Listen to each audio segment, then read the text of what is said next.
Education की अहमियत क्या है?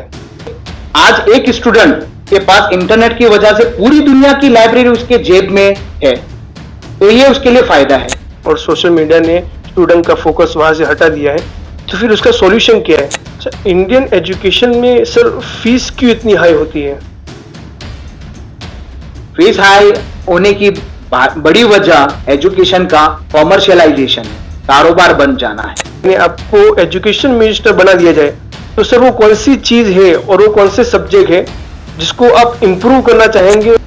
बेटा, मैं तुम्हारा होमवर्क तो कर सकता हूं, लेकिन मेरी एक शर्त है।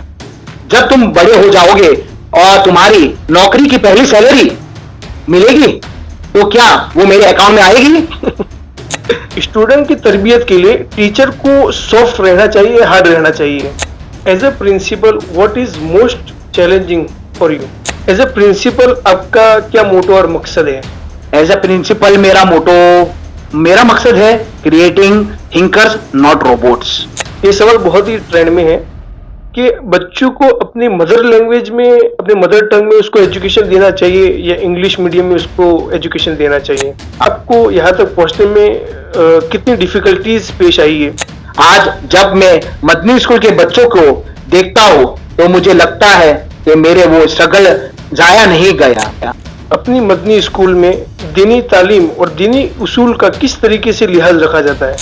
तो क्या आपकी स्कूल भी हाई फीस चार्ज करती है? अस्सलामु अलैकुम वरहमतुल्लाहि वबरकातुहू।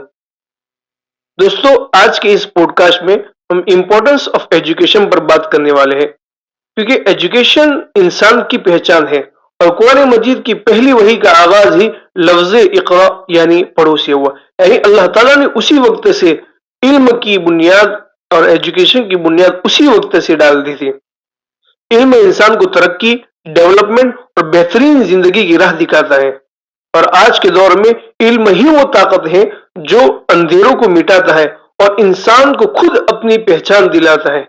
एजुकेशन से, इल्म से इंसान अपने रब से करीब होता है और दुनिया को एक नए अंदाज से देख पाता है। यानी इल्म सिर्फ दुनिया के लिए नहीं, बल्कि आखिरत की कामयाबी का भी जरिया है। दीनी इल्म से इंसान अल्लाह से करीब होता है और दुनियावी इल्म इंसान को इंसानियत की खिदमत और तरक्की की राहों पर चलाता है। कुरान भी कह रहा है, इक़रा बिस्मि रब्बिकल लज़ी खलक़, यानी अपने उस रब के नाम से पढ़िए जिसने आपको पैदा किया।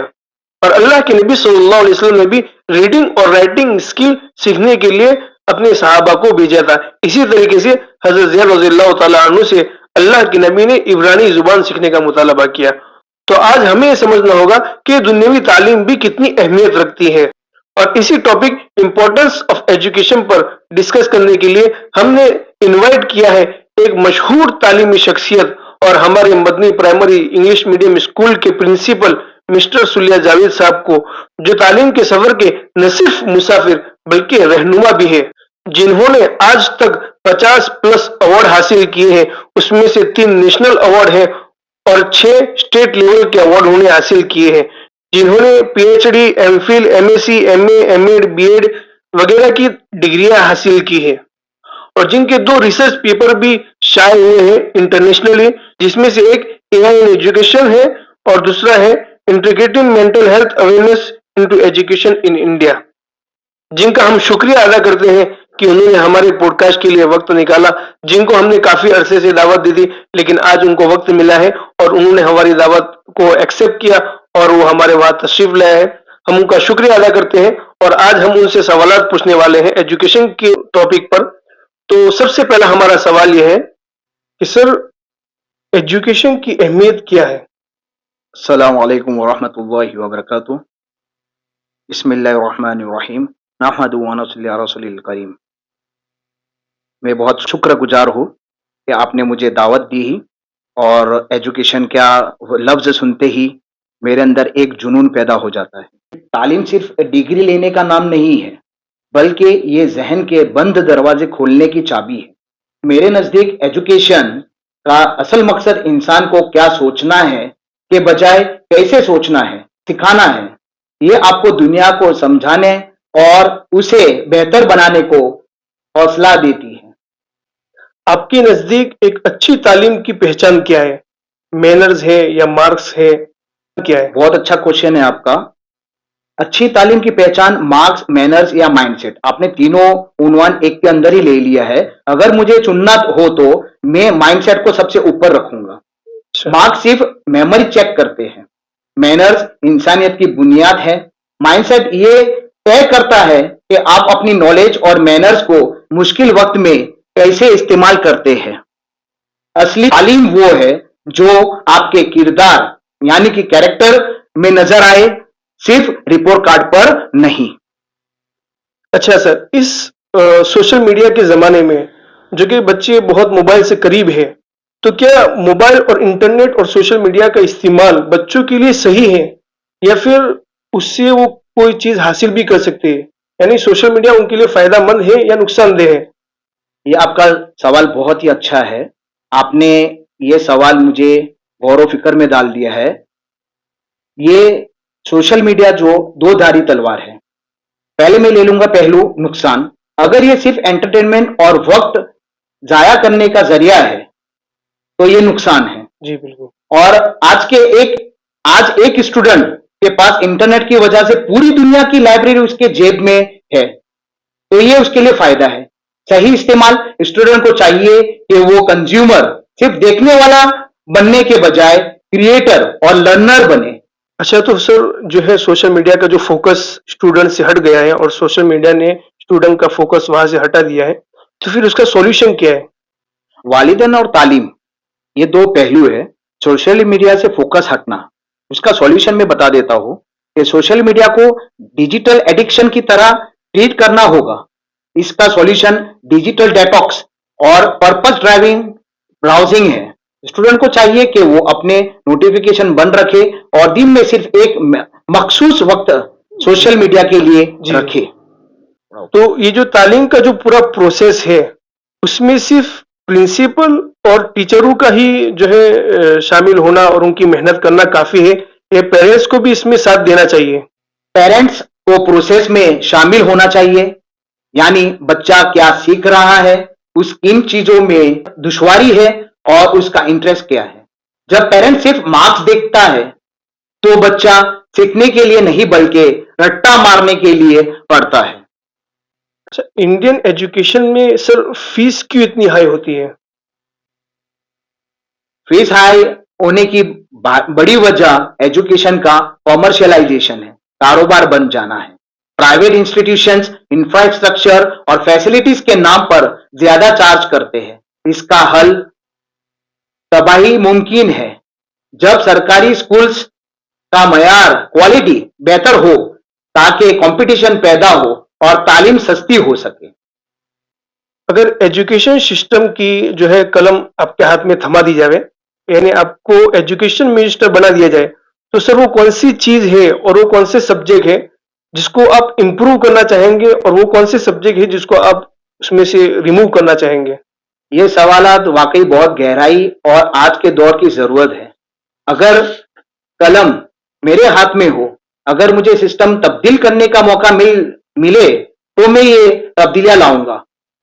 नया सब्जेक्ट जैसे कि financial literacy and emotional intelligence, पैसे कैसे मैनेज करे और जज्बात पर कैसे काबू पाए। जी जी। क्यों निकालना है, क्या निकालना है, रोड लर्निंग, रट्टाबाजी, वो पुराने सबक जो सिर्फ याद करने के लिए है और प्रैक्टिकल लाइफ में काम नहीं आते। बड़ी तब्दीली, वोकेशनल ट्रेनिंग, क्लास 6 से ही हर बच्चे को एक हुनर स्किल सिखाना लाजमी कर दूंगा। आपका इन सवालों का पूछना ही बताता है कि आप एक गहरी सोच रखते हैं। अच्छा सर, ऐसे फनी इंसिडेंट बहुत होते हैं, तो ऐसा कोई पेरेंट्स और स्टूडेंट का कोई फनी इंसिडेंट जो आपको याद हो और आपने फेस किया हो? फनी इंसिडेंट्स मेरे इस 22 ईयर करियर में बहुत सारे आए थे। बिल्कुल, स्कूल चलाना सिर्फ बच्चों को पढ़ाना नहीं है, कभी कभी तो लगता है हमें पेरेंट्स को ज्यादा सिखाना पड़ता है हंसते हुए। जी। तो पेरेंट्स की पहली क्लास, हमारे पास जब नए पेरेंट्स आते हैं, खास तौर पर वो जो पहली बार किसी स्कूल का माहौल देख रहे होते हैं, तो उनका अंदाज बड़ा निराला होता है। उन्हें पता ही नहीं होता है कि प्रिंसिपल के रूम में कैसे आना है, कहां बैठना है या परमिशन कैसे लेनी है। लोग कहते हैं बच्चा स्कूल सीखने आता है, लेकिन हमने महसूस किया है कि बच्चों से पहले हमें पेरेंट्स की तरबियत करनी पड़ती है कि स्कूल दरअसल होता क्या है और वहां के आदाब क्या है। जी बिल्कुल। दूसरा एक इंसिडेंट है, ये मैंने पेरेंट्स का इंसिडेंट बता दिया आपको, उसी तरह बच्चे का एक इंसिडेंट है स्टूडेंट का, होमवर्क और पहली सैलरी। उसका मैंने टॉपिक दिया हुआ है होमवर्क और पहली सैलरी। लेकिन सबसे मजेदार किस्सा एक बच्चे का है। एक दिन एक बच्चा मेरे पास आया और बड़ी मासूमियत से कहने लगा, सर क्या आप मेरा होमवर्क कर सकते हैं?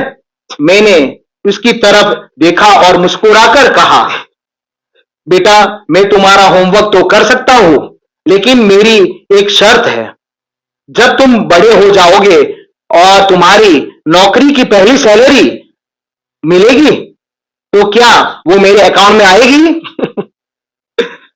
पहले तो वो बच्चा एकदम खामोश हो गया, फिर उसे समझ आया कि मैं क्या कह रहा हूं और वो जोर से हंसने लगा। उस दिन के बाद उसने कभी किसी से अपना काम यानी होमवर्क करने को नहीं कहा। वो समझ गया कि मेहनत अपनी हो तभी फल अपना होता है। तीसरा एक इंसिडेंट है, वो ग्रुप का था।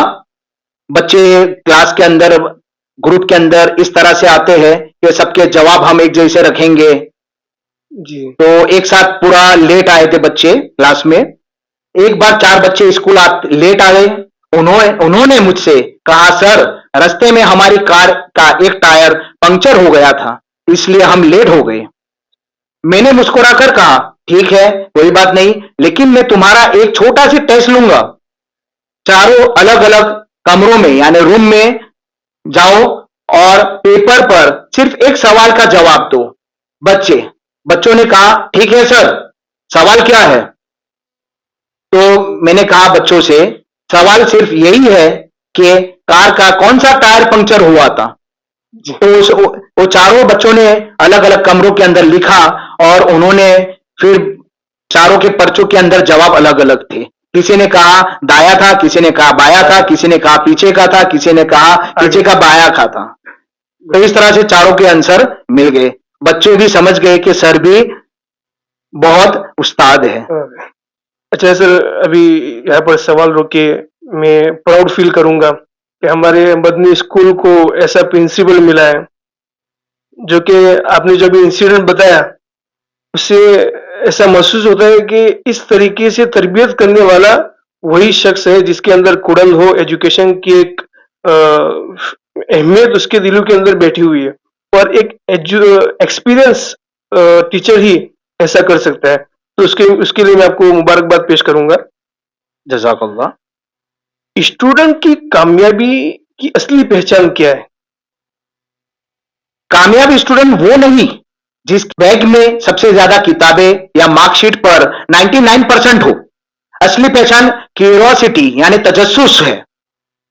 एक कामयाब स्टूडेंट सवाल पूछने से नहीं डरता, वो अपनी गलतियों से सीखता है और उन्हें छुपाता नहीं है। बिल्कुल बिल्कुल। अच्छा सर, जो है स्टूडेंट की तरबियत के लिए टीचर को सॉफ्ट रहना चाहिए, हार्ड रहना चाहिए? ये आपने बहुत ही मुझे सही सवाल और अच्छा सवाल पूछा है कि टीचर को सॉफ्ट या स्ट्रांग होना चाहिए। टीचर को न के सॉफ्ट न के स्ट्रांग, फर्म बट फेयर होना चाहिए। अगर टीचर जरूरत से ज्यादा सॉफ्ट हो तो डिसिप्लिन खत्म हो जाती है जी। और अगर टीचर जरूरत से ज्यादा स्ट्रांग हो तो बच्चा डर जाता है और सीखना बंद कर देता है। मेरे नजरिए में एक बेहतर उस्ताद वो है जिसके पास नरम दिल हो और सख्त उसूल हो। प्रिंसिपल की क्या रिस्पॉन्सिबिलिटी है? प्रिंसिपल सिर्फ एक एडमिनिस्ट्रेटर नहीं है, बल्कि स्कूल की रूह यानी सोल होता है। उनका काम है टीचर्स को इंस्पायर करना, स्टूडेंट के लिए एक सेफ और बेहतर माहौल बनाना, पेरेंट्स और स्कूल के लिए दरमियान एक मजबूत पुल यानी ब्रिज बनना। As a principal, what is most challenging for you? Most challenging as a principal, सबसे मुश्किल काम होता है एक्सपेक्टेशंस को मैनेज करना। पेरेंट्स को रिजल्ट चाहिए, टीचर्स को सपोर्ट चाहिए और स्टूडेंट्स को आजादी। इन तीनों के दरमियान एक बैलेंस बनाना सबसे बड़ा चैलेंज है। एज ए प्रिंसिपल आपका क्या मोटो और मकसद है? एज ए प्रिंसिपल मेरा मकसद है क्रिएटिंग थिंकर्स नॉट रोबोट्स। मैं चाहता हूं एक हर बच्चा जो स्कूल से निकले तो उसके पास सिर्फ एक डिग्री न हो, बल्कि एक मजबूत किरदार और दुनिया को बदलने का जज्बा हो।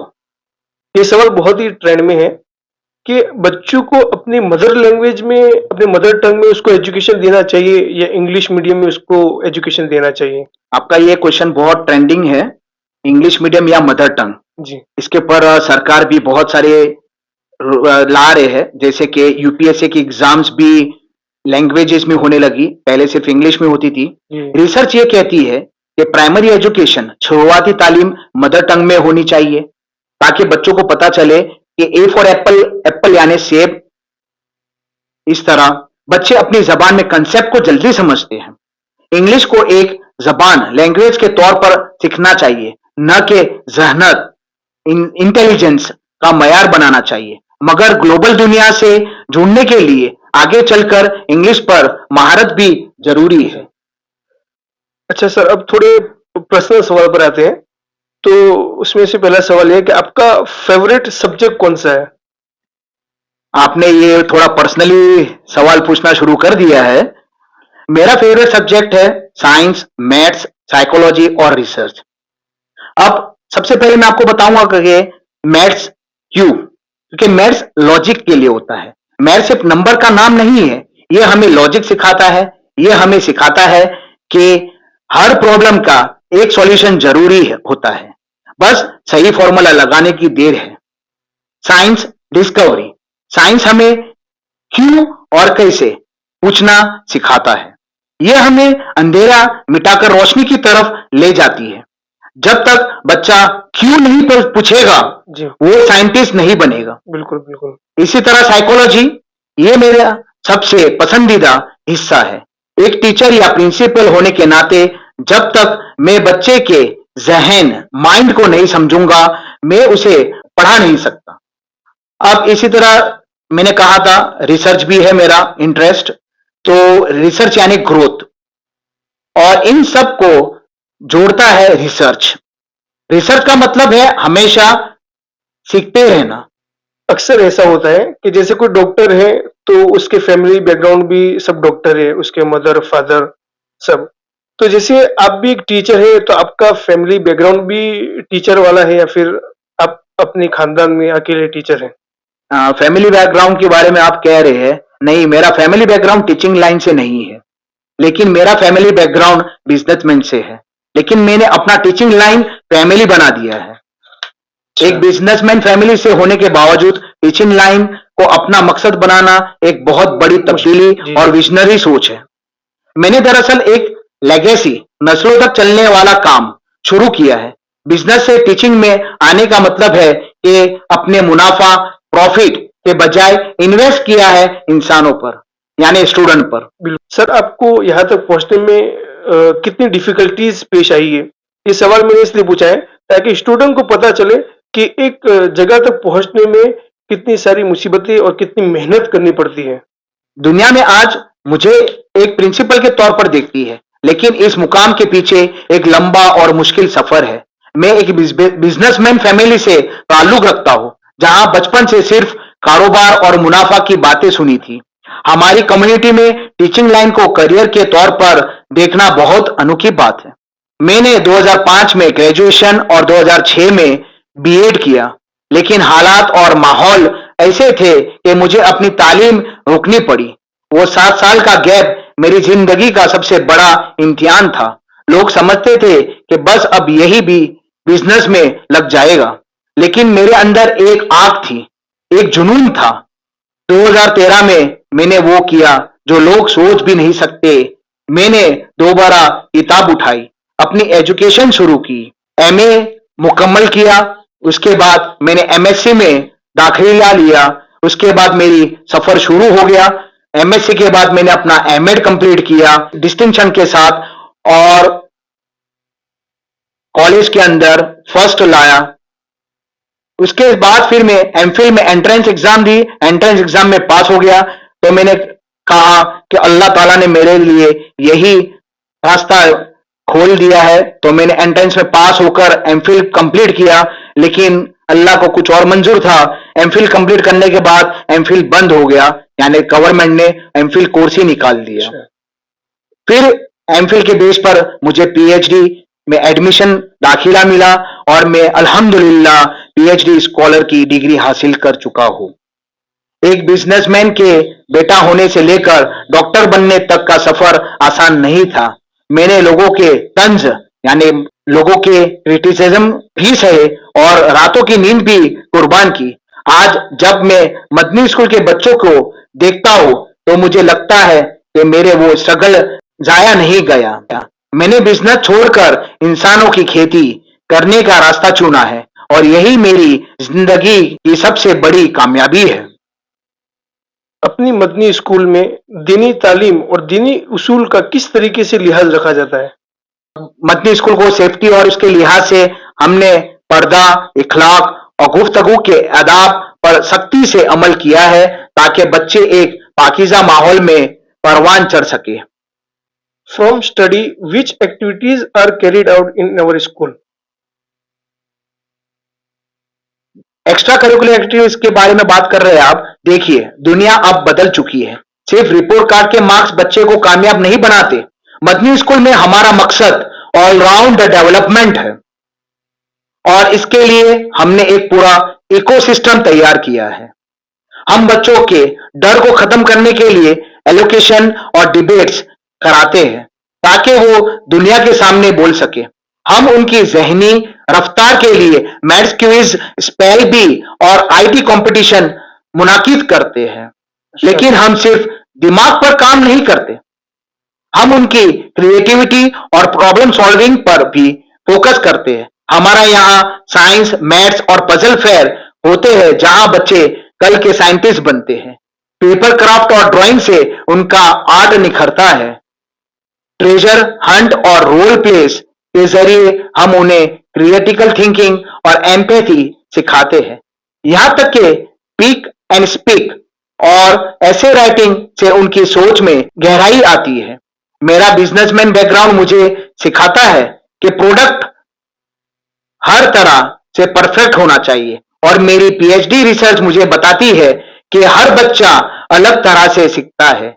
इंशाअल्लाह मदनी स्कूल में यह सिलसिला यूं ही चलता रहेगा क्योंकि हम रोबोट नहीं बल्कि ऐसे विजनरी लीडर्स पैदा कर रहे हैं जो हर मैदान में जीतने का जज्बा रखते हैं। अच्छा सर, इससे पहले मैंने आपको सवाल किया था फीस के बारे में, तो क्या आपकी स्कूल भी हाई फीस चार्ज करती है? फीस का मसला ये एक बहुत बड़ा गलत फहमी है, मीथ है कि हाई फीस का मतलब हाई क्वालिटी है। मदनी स्कूल ने इस सोच को बदल दिया है। हम पूरे गुजरात में सबसे कम लोएस्ट फीस चार्ज करते हैं, लेकिन हमारा एजुकेशन का लेवल सबसे हाई है, अल्हम्दुलिल्लाह। आप स्टूडेंट्स और टीचर को क्या एडवाइस देना चाहेंगे? स्टूडेंट और टीचर के लिए मेरी तरफ से एक ही एडवाइस है, कभी भी मार्क्स के पीछे मत भागो, स्किल और कैरेक्टर के पीछे भागो। आज सर से बात करके हमें बहुत कुछ सीखने को मिला और उनकी जो थिंकिंग है वो आप सबके सामने है, जो उन्होंने मेहनत की है और जो मेहनत कर रहे हैं एजुकेशन के पीछे और जो एजुकेशन का जुनून उनके दिमाग के अंदर भरा हुआ है, उससे हमें बहुत सारी चीजें सीखने को मिले। तो इसी बात पर मैं अपनी पॉडकास्ट को खत्म करता हूँ। अस्सलामु अलैकुम वरहमतुल्लाहि वबरकातुहू।